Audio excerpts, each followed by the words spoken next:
When we speak of death, most imagine it as a final boundary, a dark curtain behind which nothing moves and from which nothing returns. Yet, as I have observed in the labyrinths of dreams, in the strange twilight of the unconscious, death is not an end at all, it is a threshold. It is a doorway into another order of reality. And the dead, far from being silent, are often active participants in the psychic life of the living. The trouble is that their language is not the language of the waking mind, it is the language of symbols, of archetypes, of forces that move in the night. This is why the most unsettling things spirits do after death are rarely noticed by those who expect apparitions or ghostly knocks. They are more subtle and thus more potent because they operate within the same mysterious currents that govern our dreams and intuitions. You must understand. The psyche does not obey the laws of space and time in the same way matter does. The psyche is a field, and death is not the evaporation of that field, it is its release from bodily confinement. What was once bound to the rhythms of flesh is now untethered, and in that freedom, it seeks expression through the channels still available to it. Dreams, synchronicities, sudden intrusions of thought and emotion that seem to come from nowhere. Many of you have felt this without knowing it. A strange heaviness before sleep, a vivid dream of someone long dead, standing close enough for you to smell their presence, a sudden shift in the atmosphere of your home, as if the walls had inhaled. These are not hallucinations of grief. They are the spirit's attempts to participate in your life from the other side of the veil. In the symbolic life, the dead are never mere memories. They are active presences in the collective unconscious, inhabiting the same realm as the archetypes. That is why the voice of a deceased parent can still reprimand or comfort you decades after their burial, not as a mere remembrance, but as a living force that shapes your actions. In the dreamscape, they do not appear as they were in life because the psyche cares little for photographic accuracy. Instead, they wear the garments of meaning, your father appearing as a weathered captain steering a storm-tossed ship, your friend arriving in the dream, carrying a lantern that never goes out. These are not random images, they are messages crafted in the ancient code of the soul. And here is where it becomes unsettling, for the dead do not always return in the form you long for. Sometimes they return in distorted ways because your psyche or theirs still carries the unresolved. A spirit unmoored from the body can magnify the qualities that were hidden or suppressed in life. The gentle woman becomes an overwhelming flood of feeling that drowns your composure at night. The angry man becomes an echoing presence in your chest, tightening it whenever you attempt to rest. It is not that they wish to harm you, but that their unresolved patterns are still entangled with yours. Death does not erase a psychic bond, it can intensify it, because there is no longer the veil of everyday life to mute its signal. I have seen this in patients who spoke of recurring dreams where the dead seem to accuse them of betrayal, or call them into strange, shadowy rooms. Upon analysis, we found that these were not literal condemnations, but symbolic demands for integration. The dead were not asking for revenge, they were asking to be remembered in truth, to have their stories, both light and dark, acknowledged and held in balance.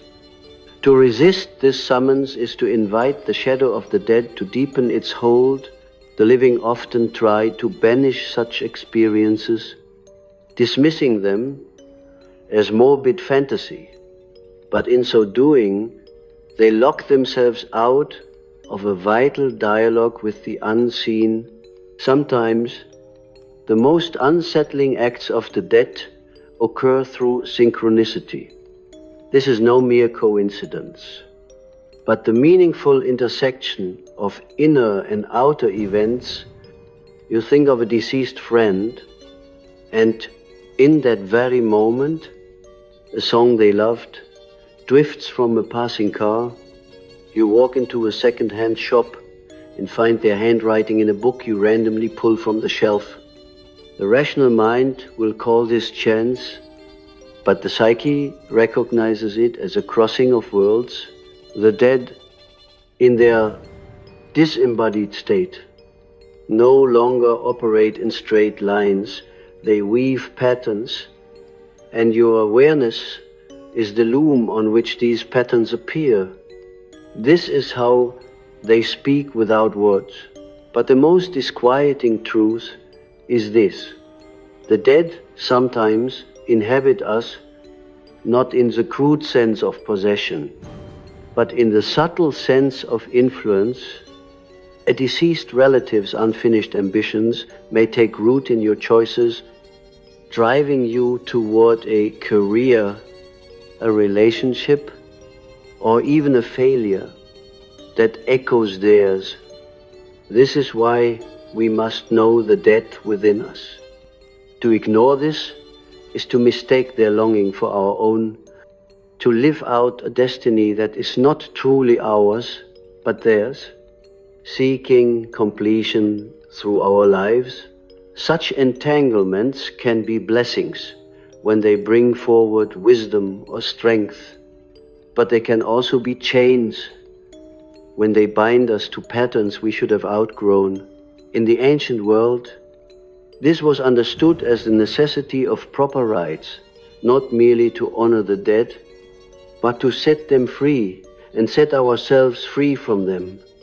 In modern times, our neglect of these inner rituals has left many spirits lingering in the psychic field. Their presence felt in unexplained anxieties, irrational impulses, sudden changes of mood. When you feel such shifts, do not rush to explain them away. Sit with them, ask who in the unseen might be near, and what they are trying to convey. This is not superstition, it is psychological hygiene for the soul and for the ongoing dialogue between the living and the dead. The unsettling things spirits do after death are, in truth, mirrors that reflect both their unfinished journey and our own. To encounter them is to be reminded that the line between life and death is not a wall, but a veil, and that the psyche moves freely through it. If you have the courage to meet them where they stand in dreams, in symbols, in the patterns of your days, you may find that what unsettles you most is not their presence, but the way they awaken the deepest truths you have avoided. For in the end, it is not the spirits who haunt us, but the parts of ourselves that we refuse to see until the dead bring them to our door. And so we come to the place where the veil thins, not only in the liminal hours, but in the center of waking life, where the spirit of the dead leans close enough that the air around you bends, where their presence is not an echo from the past, but a living vibration in the present moment. I tell you this not to frighten you, but to prepare you, because the living often think they are immune to the influence of those who have crossed over simply because their eyes no longer see them. Yet it is precisely in the invisible that the most decisive exchanges occur. The second great unsettling movement of the spirit after death is the way it bends time. When a human being steps out of the body, they step also out of the linear rhythm we call chronological time. The dead do not arrive according to the clocks we trust. They arrive according to psychic necessity. You may feel their nearness not in the anniversary of their passing, but in a moment when you are on the verge of repeating an error they once made, or when you are about to touch something in life that they could not touch without it destroying them. In such moments, the presence is abrupt and undeniable. The dead will intrude in your dreams or stir an uncanny feeling during your most ordinary tasks, a sudden chill while washing dishes, a memory flooding in while you wait at a traffic light. It is as if the spirit has reached out a hand to stop the wheel from turning the wrong way. This bending of time is disturbing because it collapses your sense of boundaries.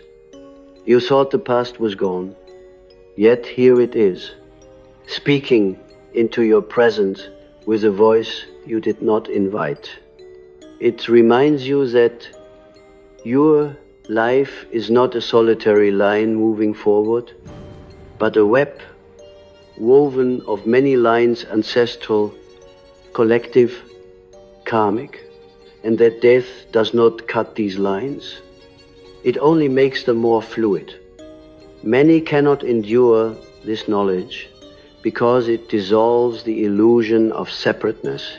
And yet, to embrace, it is to begin to live with a greater consciousness of the unseen threads that guide you. The third unsettling act is more intimate and more dangerous. The spirit's entrance into your inner images. Understand this when you dream of the dead. You are not merely dreaming about them, you are dreaming with them. They enter the dream not as actors in a play you control, but as co-authors of the symbolic event. This is why dreams of the dead often carry a depth and weight unlike other dreams.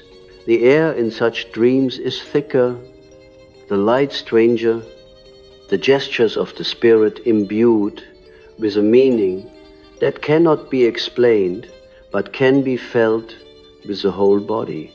But spirits do not always use this dream door to comfort you. Sometimes they use it to force you into confrontation with truths you resist. A woman dreams of her deceased husband, walking through their home, silent, moving from room to room, with a gaze of deep disapproval. She wakes trembling. But when we work with a dream, it becomes clear that the spirit is pointing not to a flaw in her grief, but to a flaw in the way she has let others occupy the sacred spaces they once shared. The dream becomes an act of psychic intervention, unsettling because it reveals something the waking mind had buried. In the dream world, the dead are not bound by politeness or social masks. They speak in the raw language of symbol and instinct, and that is why their presence can feel more real than waking reality. This can be terrifying for the unprepared, for it blurs the line between the inner life and the outer, between the imagination and the supernatural. In truth, there is no such line. There is only the psyche. And the psyche contains both worlds. The fourth act is one that the modern mind resists most fiercely. The dead can borrow the living. I do not mean in the crude horror film sense of possession, but in the far subtler, more pervasive way of inhabiting a mood, a tone of voice, a pattern of thought that is not your own. It happens most easily with those to whom you were psychically open in life, but it can also happen through ancestral connection, where you carry an inherited openness to a spirit you never met. You might suddenly find yourself speaking a phrase you never use, standing with a posture unfamiliar to your own body, or feeling a conviction you cannot explain. It passes as quickly as it comes, leaving you unsettled because you know, if only for a moment, that something other than yourself has moved through you. In certain cultures, this is honored as mediumship. In ours, it is dismissed as imagination, or worse, feared as pathology. But from a Jungian perspective, these moments are not about literal intrusion so much as the psyche's permeability. The archetypes themselves are not fixed. They are inhabited by countless presences. A spirit can align with an archetype in your unconscious and speak through it. And unless you have cultivated the capacity to discern such movements, you may live out actions and emotions that are not entirely yours. And then comes the fifth and most disturbing of all, when the spirit begins to shape your fate. This is not about isolated moments or fleeting impressions. It is when the dead become so entangled with your unresolved patterns that they begin to steer the great currents of your life. You think you are choosing a lover, but you are reenacting the marriage they could never repair. You think you are leaving a place to find freedom, but you are tracing their exile step for step. In these cases, the spirit's longing for resolution can eclipse your own path entirely. Unless you awaken to the fact that you are carrying not only your destiny but theirs.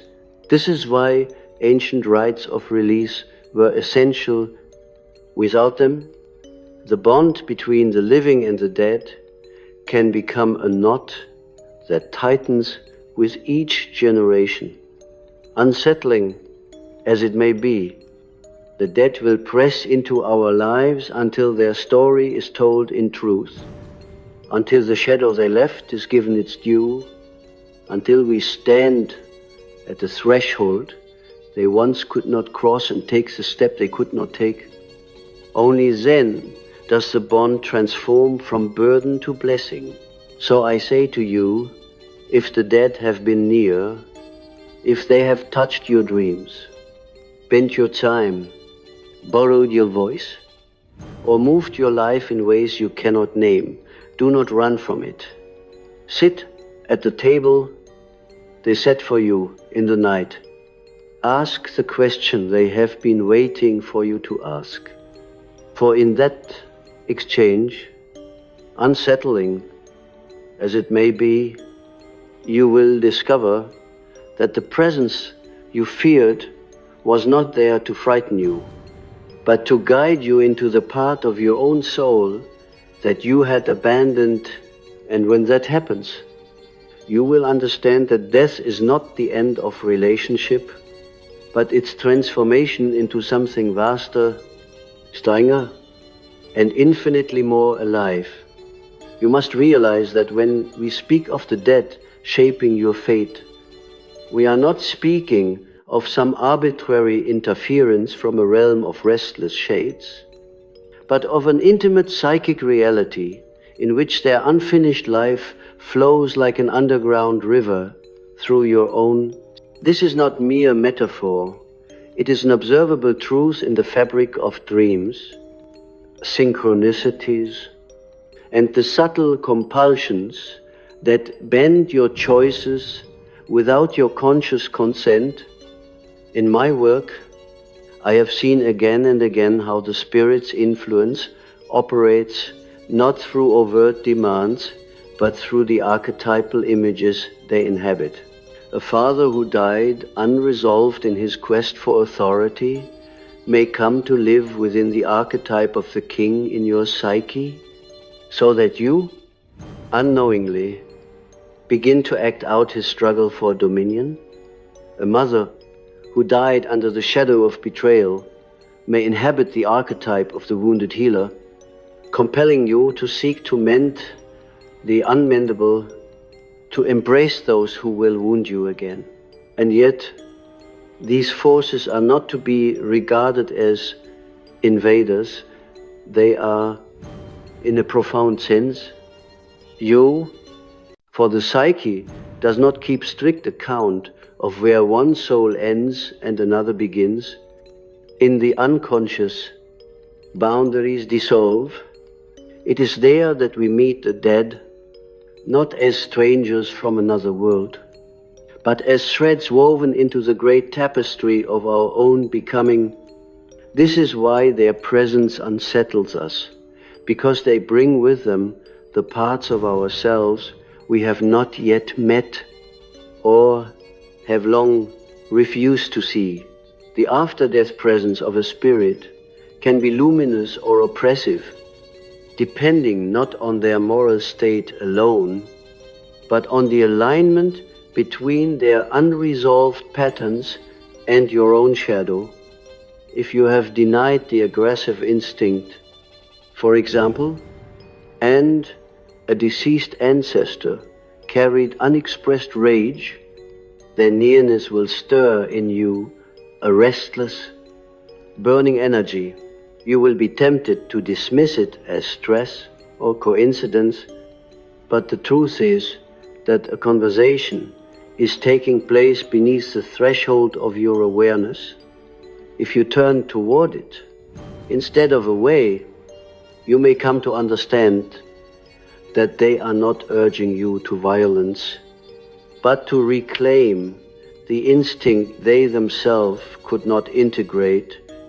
Such encounters, though disturbing, are the crucible in which the living inherit not the unfinished wound, but the possibility of completing the healing. In dreams, this process can appear as a long journey with the dead through strange landscapes, forests lit by a pale, sourceless light, houses whose rooms you have never seen, yet somehow know, seas that are at once familiar and alien. Each image is a condensation of meaning. The forest may be the uncharted terrain of your own unconscious. The house, a structure of your psychic life into which the dead are inviting you deeper.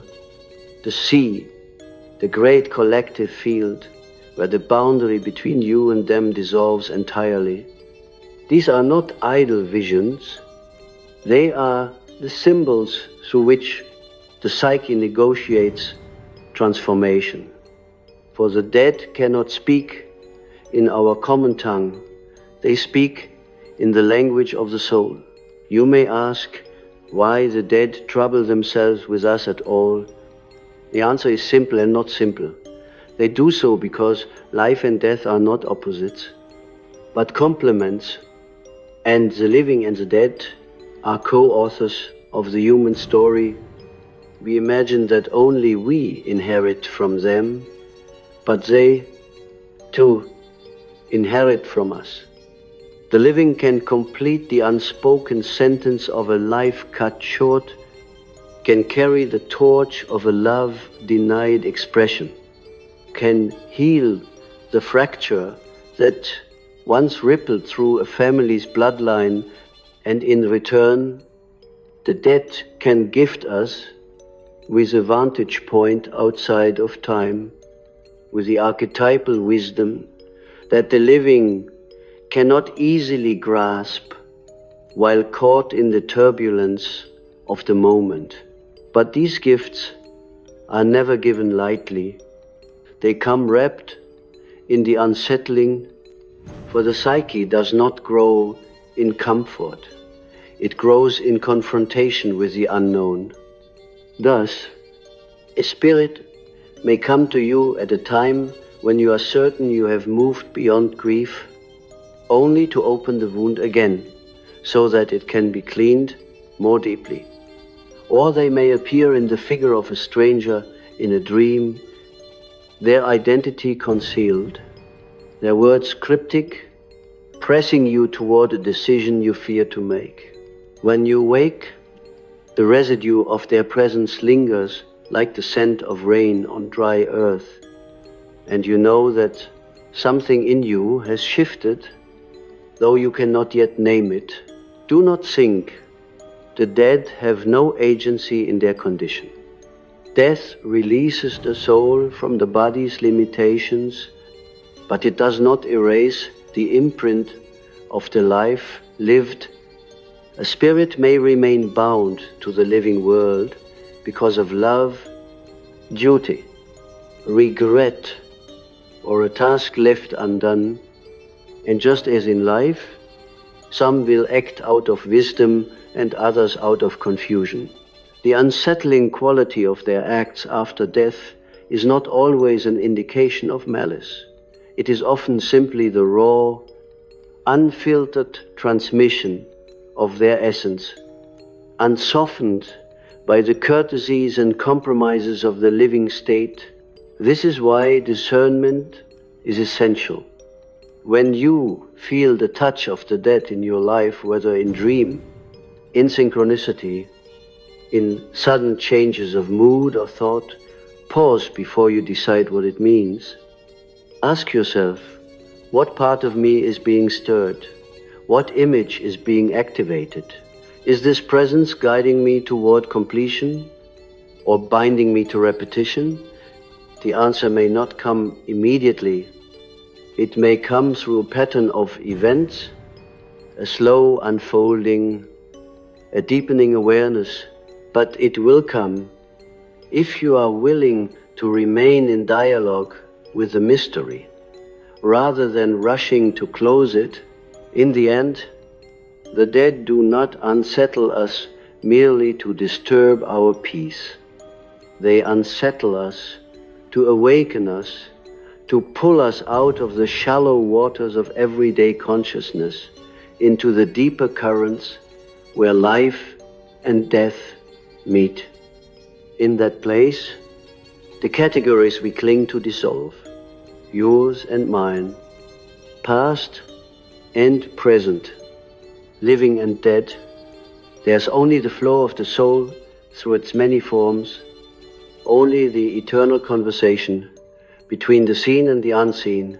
To live in awareness of this is not to live haunted, but to live initiated, to know that every loss is a summons, every presence a message, every unsettling a threshold.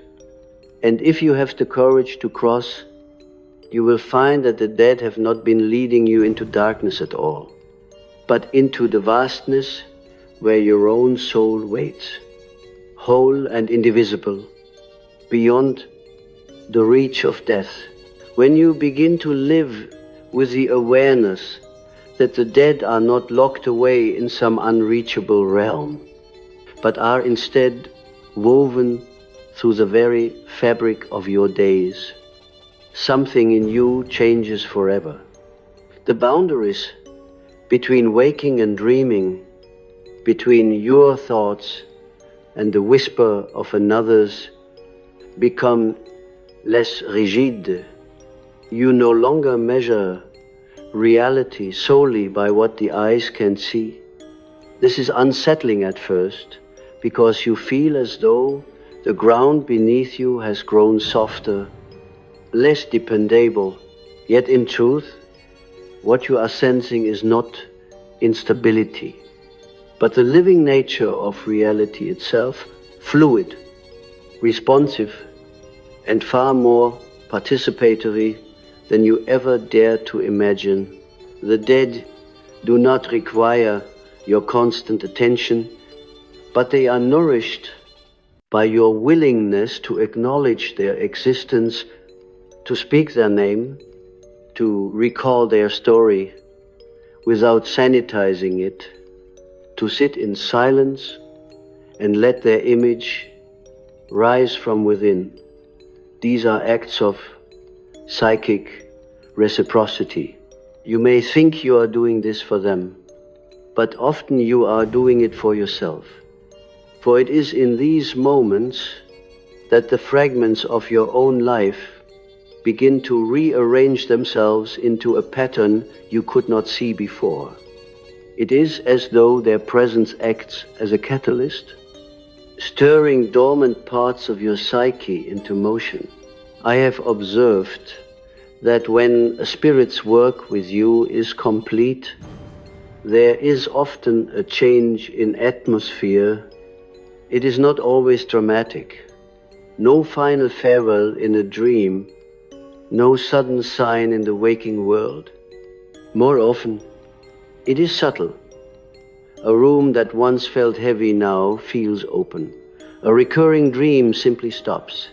A memory that used to pierce you now rests quietly in the background. Without sting or urgency, this is the moment of release. It means that both you and they have moved to a new stage in the great conversation of existence. But not all spirits seek to depart so quickly. Some remain because they have been invited to remain consciously or unconsciously by the living. You may not realize how you hold them. A grief that you refuse to resolve can be an anchor for the dead. Keeping them in the orbit of your life, a desire to be guided, to feel their protection always at hand, can bind them more tightly than love itself. And while there is no inherent harm in such bonds, you must remember that love is not possession. If you wish the dead to help you, you must also be willing to let them go when their path diverges from yours. There are moments in the life of the psyche when the boundary between your soul and theirs thins to such a degree that you cannot tell where one ends and the other begins. This can be ecstatic or terrifying.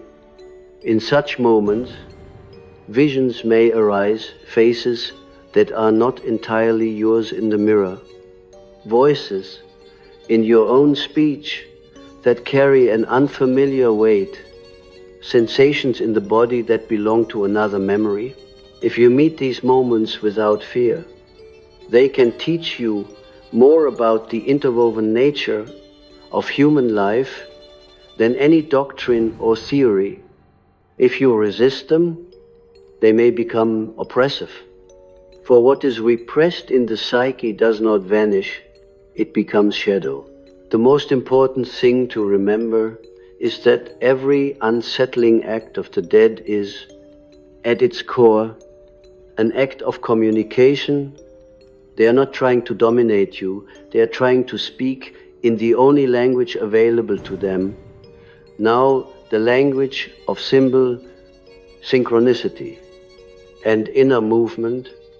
To understand them, you must listen with the whole of your being, not just your intellect, your dreams, your sudden intuitions, the way your body responds to a thought. These are the mediums through which the conversation unfolds. And so I leave you with this. Do not wait for the dead to come in ways you expect. They will rarely appear in the exact image they wore in life, for they are no longer confined to that image. They may arrive as a bird alighting on your window, as a sentence in a book you were not looking for, as a moment of inexplicable stillness in the middle of your day. They may touch you in a dream and leave you with a word you cannot stop turning over in your mind. They may unsettle you so deeply that you wonder if you are losing your grasp on reality. But it is not reality you are losing. It is the illusion that reality is limited to what you can measure and explain. When you meet them, do not rush to make sense of it. Sit with the mystery. Let the image, the feeling, the presence breathe. It is in this patience that their meaning unfolds, and when it does, you will see that their unsettling acts were never random, never malicious. They were invitations to heal, to remember, to awaken to the continuity of life beyond death. They were openings into the deeper waters of the soul, where nothing is ever truly lost, and where every separation is only a prelude to a different kind of union. If you carry this understanding, you will not fear the dead when they come near. You will recognize them as fellow travelers, moving along the same infinite road you walk, simply a few steps ahead or behind in the great procession. And when your own time comes to step beyond the veil, you will not go as a stranger. You will go knowing the terrain, knowing the signs, knowing that the living and the dead are bound in the same vast, mysterious pattern, and that what unsettles us most is often the very thing that will set us free.